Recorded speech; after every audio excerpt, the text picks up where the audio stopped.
지난 한 주간 우리 사회에 참 가장 놀라게 한 것은 무더위도 있지만은 특별히 노회찬 국회의원의 죽음이 아니었나 하는 생각을 하게 됩니다.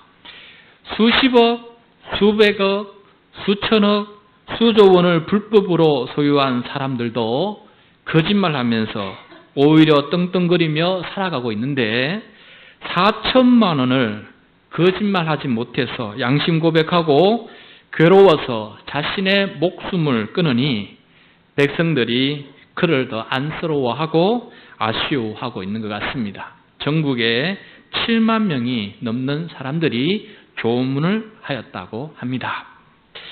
그가 소속된 정의당은 국회의원이 고작 6명밖에 되지 않는 그야말로 작은 정당입니다. 그들이 차지한 권력도 너무 작아서 그들이 할 수 있는 것이 몇 가지 되지도 않습니다. 하지만 노회찬 의원은 이 땅의 가난하고 약한 자들에게 그 누구보다도 큰 영향력을 끼쳤습니다.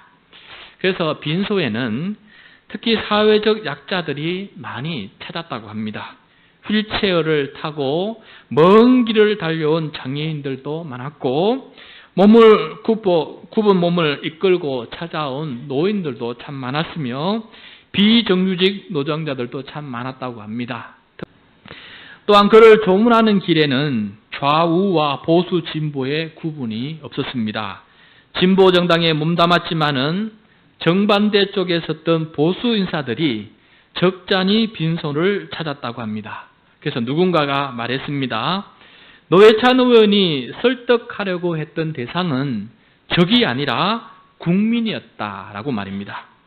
왜냐하면 그는 부패 세력을 향해 분노를 표출할 때나 반대파와 토론할 때나 비수를 꼽는 날선 말보다는 은유와 풍자, 해악을 담은 촌전살인으로 국민에게 웃음을 또 공격을 받는 상대에게는 자성의 기회를 주었기 때문이다 라고 말하고 있습니다. 그가 모든 것을 잘하는 흠없는 사람은 아니었지만은 많은 사람들에게 존경을 받는 꼭 필요한 이 나라의 일꾼이었다라는 생각을 많이 하게 한 한 주였습니다. 여러분, 한 사람이 큰 사람이냐 작은 사람이냐를 결정하는 것은 단순히 재산이 많고 적음에 달려있거나 지위가 높고 낮음에 달려있는 것이 아니다라는 것입니다. 수많은 재산을 가지고 작은 사람으로 살아간 사람이 많고 고관대작의 지위에 오르더라도 작은 사람으로 살아가는 사람들이 많이 있습니다. 큰 사람을 결정하는 기준이 단순히 재산과 지위가 아니라는 것을 우리는 분명하게 깨닫게 됩니다. 그래서 오늘 말씀을 통해서 하나님 앞에 진정한 큰 신앙인과 작은 신앙인이 누구인지를 함께 살펴보고자 합니다. 왕자위에 앉아있어도 초라한 신앙인이 있고 걸레질하는 어린 종이어도 거대한 신앙인이 있다라는 것을 우리가 배우게 됩니다. 왜냐하면 신앙인의 크고 작음은 하나님과의 관계가 얼마나 깊은지 그리고 하나님을 향한 믿음과 순종이 얼마나 진정성이 있는지 그것 때문에 나타나기 때문에 그렇습니다. 그래서 오늘 말씀에 나오는 인물을 통해 누가 큰 신앙인지 작은 신앙인인지 깨닫고 오늘 예배를 드리는 우리 모두 다 큰 신앙인이 될 수 있기를 축복합니다. 오늘 말씀에서 가장 많이 등장하는 인물은 나아만 장군입니다. 그는 이스라엘의 이웃나라 아람이라고 하는 나라의 군대 장관입니다. 그는 심지어 이스라엘과 싸울 때에도 이스라엘을 이기는 일에 큰 공을 세운 큰 용사이기도 합니다. 적군의 장수이죠. 그런데 오늘 1절 말씀 끝부분을 이렇게 보면은 나아만은 큰 용사이지만은 그와 동시에 큰 질병을 가지고 있는 그런 사람이었습니다. 성경에서는 나병 환자라고 이렇게 번역하고 있는데 성경을 다시 번역할 때에는 한센병자라고 번역을 해야 합니다. 왜냐하면은 이 한센인들의 인권을 위해서 그렇습니다. 그런데 성경학자들은 이 본문의 정황상 나만의 이 병은 한센병이 아니라 아마도 악성 피부병이었다라고 추정을 합니다. 그 이 악성 피부병 때문에 많은 고생을 하고 있었습니다. 그가 가진 어쩌면은 가장 큰 인생의 어려움이 아니었을까 하는 생각을 하게 됩니다. 그가 이 피부병에서 낫고자 백방을 노력했겠지요. 왜 아니었겠습니까? 그렇지만 도대체 고칠 수가 없었습니다. 전쟁에 나갈 때에도 평상시에 삶을 살아갈 때에도 이 악성 피부병 때문에 얼마나 삶이 고통스러웠겠습니까? 그런데 이 나만 장군에게 치료의 희망이 나타나기 시작했습니다. 근데 그 희망은 어디에서 왔느냐 하면은 어린 노예 소녀에게로부터 이 희망이 날아왔습니다. 나만 장군이 이스라엘과 전쟁을 할 때에 이스라엘의 어린 소녀 하나를 잡았고 그 소녀를 자신의 아내를 수종드는, 그러니까 나만 장군의 아내의 노예로 이렇게 삼았습니다.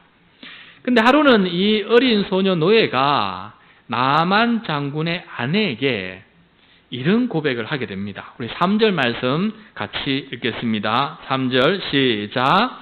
그의 여주인에게 이르되 우리 주인이 사마리아에 계신 선지자 앞에 계셨으면 좋겠나이다. 그가 그 나병을 고치리이다 하는지라. 자, 이 어린 소녀에게 무엇이 있었냐면은 믿음이 있었습니다. 그는 부모도 잃어버렸고 다 잃어버렸고 그가 가진 것이라고는 믿음 하나밖에 없었는데 그의 믿음은 나만 장군이 내 고향 이스라엘의 사마리아 땅에 있는 엘리사 선지자 앞에 간다면은 이 병을 고칠 수 있다 하는 그런 믿음이 있었습니다. 이 믿음은 단순히 주인에게 좋게 아부하는 그런 말이 아니라 참된 믿음의 고백이었습니다. 이 소녀의 말을 들은 나만 장군의 아내가 나만 장군에게 가서 이 사실을 알릴 때 이 소녀는 자신이 한 이 믿음의 고백을 포기하지 않았습니다. 여러분 생각해 보십시오. 만약에 잘못 얘기했다가 나만 장군이 낫지 못하면은 자신의 목숨이 위태로운 그런 상황이 아니겠습니까? 그렇지만 이 소녀는 그럼에도 불구하고 그 믿음을 굳건하게 지켜나가면서 반드시 낫습니다라는 것을 끝까지 주장하게 됩니다. 그래서 나만 장군이 이번에는 아람 왕에게 나아가서 이야기를 합니다.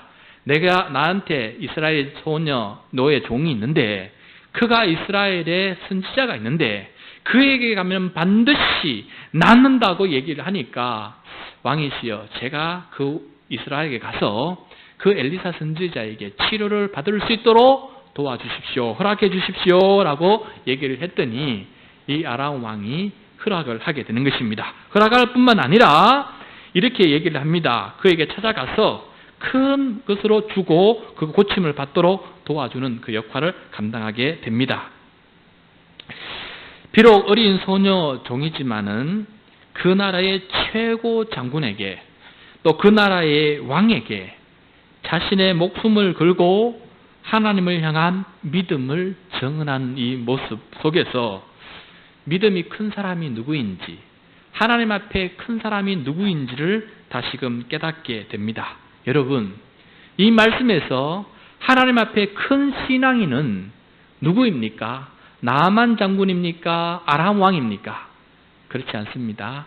어린 소녀, 어린 여자 소녀가 하나님 앞에 큰 신앙인이고 거인이다라는 것을 우리가 깨닫게 됩니다.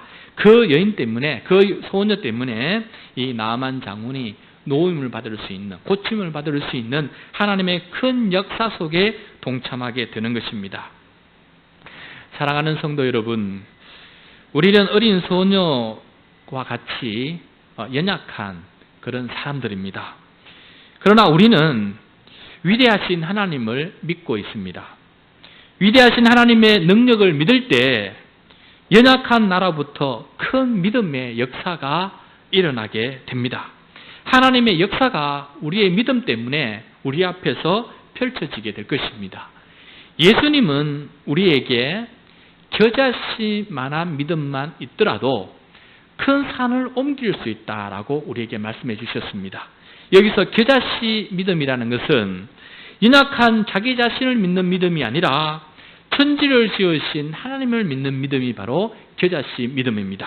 그러므로 어린 소녀 종과 같이 하나님을 절대 신뢰하는 믿음이 우리 가운데 충만하여서 나의 삶의 문제가 하나님의 손에 올려지고 또 하나님께 맡기는 신앙이 되어서 하나님의 영광 가운데 살아가는 우리 모두가 될 수 있기를 축복합니다. 여러분, 하나님의 역사는 나의 믿음에서 시작이 됩니다. 나에게 믿음이 없을 때에는 아무런 것도 일어나지 않습니다. 하나님께서는 여전히 저와 여러분에게 너에게 믿음이 있느냐? 겨자씨만한 믿음이 있느냐라고 지금도 물어보고 계십니다. 그런데 그 겨자씨만한 믿음이 역사할 때에는 장군도 움직이고 왕도 움직일 수 있는 그러한 놀라운 일들이 우리 삶에 펼쳐진다라는 것을 우리가 꼭 믿을 수 있기를 바랍니다. 이렇게 나아만 장군의 이야기를 들은 아람 왕은 이스라엘 왕에게 편지를 보냅니다. 나아만 장군을 고쳐달라는 편지하고 그 편지와 더불어서 엄청난 재물을 함께 보냅니다. 5절 말씀을 보시면은 은 10달란트와 금 6,000개와 의복 10벌을 함께 보내는 것을 보게 됩니다. 그런데 이 편지와 재물을 받은 이 이스라엘 왕의 모습은 이상하고 또 뜻밖의 모습입니다. 우리 7절 말씀 우리 같이 한번 읽겠습니다. 시작. 이스라엘 왕이 그 글을 읽고 자기 옷을 찢으며 이르되 내가 사람을 죽이고 살리는 하나님이냐? 그가 어찌하여 사람을 내게로 보내 그의 나병을 고치라 하느냐? 너희는 깊이 생각하고 저 왕이 틈을 타서 나와 더불어 시비하려 함인 줄 알라 하니라. 이스라엘 왕은 편지를 읽은 후에 자신의 옷을 찢어버립니다. 성경에서 옷을 찢는다는 의미는 자기에게 큰 재앙이 닥쳐서 괴롭다라는 표현입니다. 이스라엘 왕이 나아만 장군이 피부 질병을 가지고 자기 앞에 나타났습니다. 그리고 재물도 나타났습니다. 자기가 책임지라고 하는 이 말 때문에 나아만 장군은 그만 그 앞에서 괴로워하고 못 견딥니다. 그러면서 하는 말이 저 아람 왕이 나를 시험하고 있고 만약에 이것을 고치지 못하면 이스라엘 왕은 적어도 하나 고치지 못하는 그런 나약한 왕이다. 그리고 그 핑계를 삼아서 우리나라를 침범해 오려고 정탐하고 있다 하면서 이렇게 분노하고 있는 것을 보게 됩니다. 하나님을 믿지 못하는 사람은 이렇게 살아가지 않을까 생각해 보았습니다. 여러분, 하나님을 믿지 않는, 하나님께 믿음이 없는 사람은 자신이 해결하지 못하는 문제와 난관에 부닥치게 될 때 첫 번째, 기도할 줄 모릅니다. 하나님께 맡길 줄 모르고 자신이 다 짊어지고 괴로워합니다. 그리고 불평불만하면서 자신의 가슴을 찢고 자신의 옷을 찢고 그렇게 괴로워하는 것이 믿지 않는 사람의 특징이 아닐까 하는 생각을 해보게 됩니다. 믿음 있는 사람은 어떤 사람입니까? 어린아이가 요구르트를 먹으려고 합니다. 어린아이에게 요구르트는 쉽게 먹을 수 있습니다. 그 뚜껑이 얇기 때문에 정 안 되면 이빨로 뜯거나 손가락으로 누설수라도 그 요구르트는 자기 힘으로 먹을 수 있습니다. 그런데 단단한 캔이든 음료수를 주게 되면은 이 어린아이는 아무리 그 캔을 따려고 해도 따지를 못합니다. 왜냐하면 그 어린아이에게는 이 캔을 딸 수 있는 힘이 없기 때문에 그렇습니다.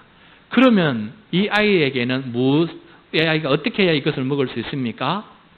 믿음이 있어야 됩니다. 어떤 믿음입니까? 우리 부모님은 힘이 있어서 이 병뚜껑을 딸 수 있다 하는 믿음이 있어야 됩니다. 그래야 그 아이는 그 병을, 그 캔을 부모에게 주고 따주십시오라고 맡길 수 있는 그런 지혜로운 자녀가 되지 않겠습니까? 하나님을 믿는 사람은 이와 같습니다. 우리에게 힘든 어려움이 있을 때에는 하나님을 찾아갈 수 있는 믿음이 있어야 되고, 하나님의 능력을 의지할 수 있는 믿음이 있어야 되고, 하나님께 맡겨서 하나님께서 역사하실 수 있도록 그렇게 우리의 믿음을 하나님 앞에 올려드릴 수 있는 사람이 되어야 큰 신앙이 될 줄로 믿습니다. 이스라엘 왕은 큰 왕이지만 믿음은 어린 나이보다 못한 너무나 작은 사람이었고, 사로잡혀 간 여종에게는 하나님이 있었기 때문에 비록 그가 왕좌에 앉지는 못했지만은 왕좌에 앉은 사람보다 더 큰 신앙인이 될 수 있었습니다. 이런 와중에 엘리사 선지자는 왕이 옷을 찢었다라는 소식을 듣고 탄식도 하고 괴로워합니다. 왜 왕이 저럴까 하는 생각을 하게 되죠. 그러고 난 다음에 그 즉시 왕에게 종을 보내어서 그 나아만 장군을 나에게 보내십시오라고 합니다. 그래서 이 나아만 장군이 엘리사 선지자를 찾아가게 됩니다. 그런데 이때까지만 해도 나아만은 이스라엘의 하나님과 선지자 엘리사를 기대하였습니다. 어떻게든 나아보려고 지푸라기라도 잡는 심정으로 적군의 왕에게까지 목숨을 내놓고 지금 찾아왔습니다. 그런데 그 갈급한 나아만 장군의 기대가 갑자기 사라지고 치료하기를 포기하는 그런 상황이 벌어지고 있습니다. 우리 함께 11절 말씀 같이 읽겠습니다. 11절 말씀입니다. 시작. 나아만이 노하여 물러가며 이르되 내 생각에는 그가 내게로 나와서서 그의 하나님 여호와의 이름을 부르고 그의 손을 그 부위 위에 흔들어 나병을 고칠까 하였도다. 자, 이 말이 무슨 말이냐면은 나아만 장군은 자신이 기대하는 그런 모습이 있었습니다. 첫 번째, 내가 봤을 때에는 엘리사 선지자가 뛰어나와서 자기를 영접할 줄 알았습니다. 그런데 엘리사 선지자는 문전박대를 하고 만나주지도 않습니다. 두 번째, 엘리사 선지자가 자기에게 찾아와서 하나님의 이름을 부르고 기도하면서 자신의 손을 자신의 아픈 부위를 어루만지면서 그렇게 치유를 기도하면서 자기를 고쳐줄 줄 알았는데 손은커녕 손 하나 까딱하지 않고 말만 합니다. 요단강에 가서 몸을 7번 씻으라 라고 이렇게 이야기를 하는 것입니다. 그래서 이 나아만 장군이 순간적으로 화가 났습니다. 나를 이렇게 대접할 수 있느냐, 나에게 이렇게 대접할 수 있느냐 하면서 그가 그냥 화가 나서 문을 닫아버리고 엘리사를 만나지도 않고 뒤돌아가 버리는 것입니다.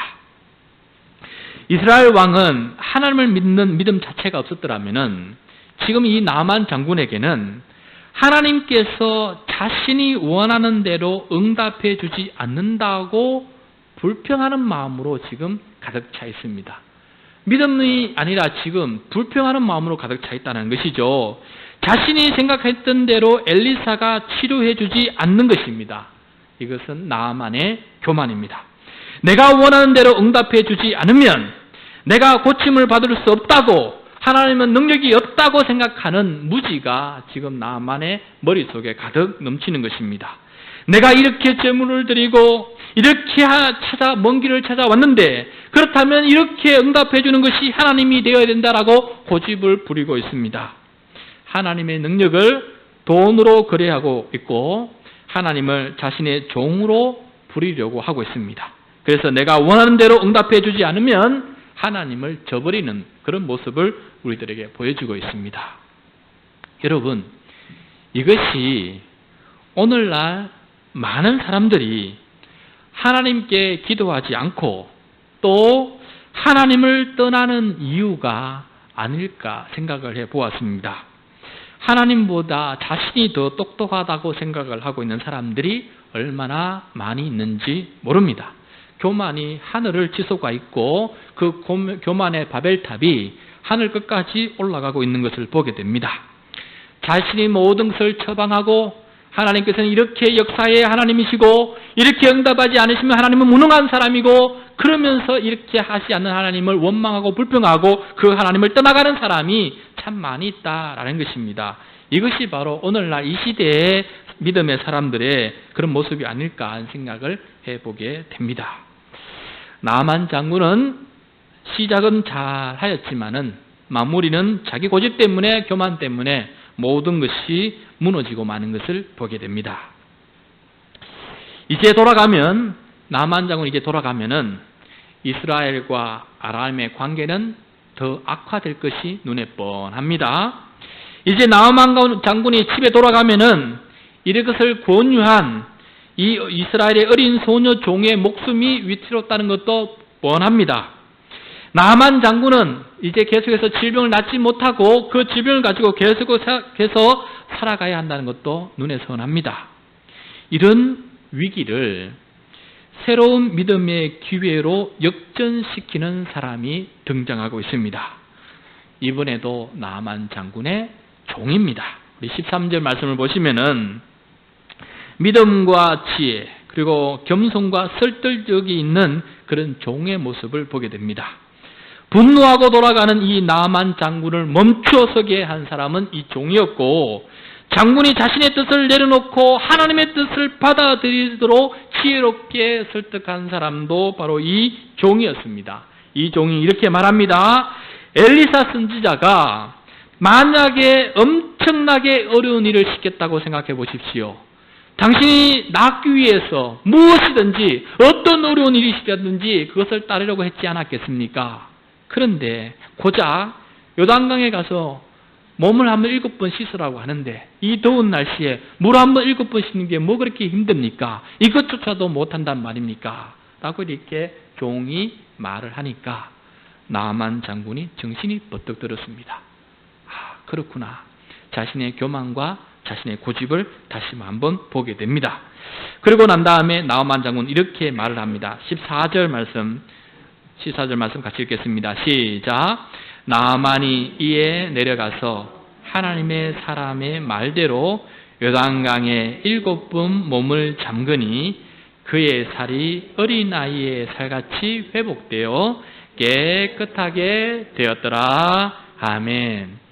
나만 장군은 다시금 믿음을 가지고 자신의 주어진 치료의 기회를 놓치지 않게 됩니다. 엘리사 선지자가 명령한 그대로 믿음을 가지고 순종을 하게 됩니다.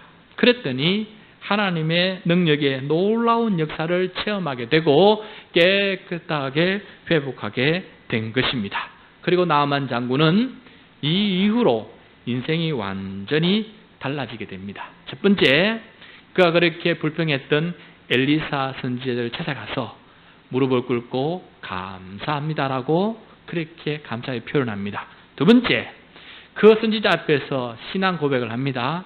이 세상에 여호와 하나님 같은 하나님은 없다. 내가 앞으로 여호와 하나님만 섬기는 사람이 되겠습니다. 라고 고백합니다. 그리고 세 번째로 이 이스라엘의 흙을 좀 달라 그럽니다. 그 흙을 가져가다가 자기 집에 그 흙을 뿌려놓고 그 흙 위에다가 제단을 쌓고 앞으로 나는 제사를, 희생제사를 우상의 스님에게 하지 않고 이스라엘 여호와 하나님 앞에 희생제사하는 사람이 되겠습니다. 라고 결단을 내리는 그 모습을 보게 됩니다. 비록 이방 나라이지만은 이렇게 하나님께서 그 한 사람을 불러다가 위대한 신앙이 큰 한 사람으로 바꾸시는 하나님의 역사를 우리가 보게 됩니다.